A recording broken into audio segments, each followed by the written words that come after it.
Hello guys, আজকে একটা বানাবো ডিম পোচের ঝাল। এই যে মশলাটা কষে নিয়েছি, এইভাবে তেলও ছেড়ে গেছে আমার। কতটা দেখতে পাচ্ছেন না, দেখুন চার ধার দিয়ে আমার পুরো তেল ছেড়ে গেছে। এবার আমি একটা একটা করে ডিম ফাটিয়ে এটা গ্যাসটা কমিয়ে, যার যতটা পরিমাণে ডিম, আমার 6 জন খাবে তাই 6টা ডিম নিয়েছি।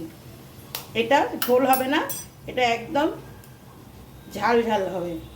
এই একটা একটা করে আমি ডিম ফাটিয়ে এই সাইডে একটা একটা করে দিয়ে দেবো।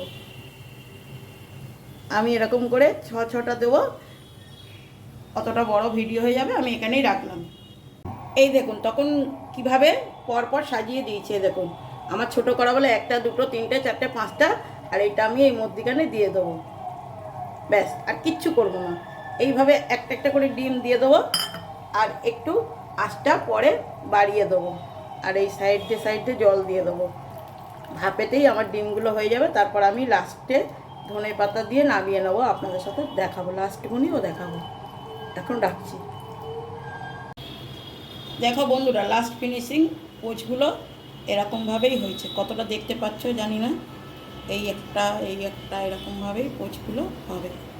একদম শুকনো শুকনো, গরম ভাতের সাথে শুকনো শুকনো। এই ধনে পাতাও দিয়ে দিয়েছি। ব্যাস রাখছি।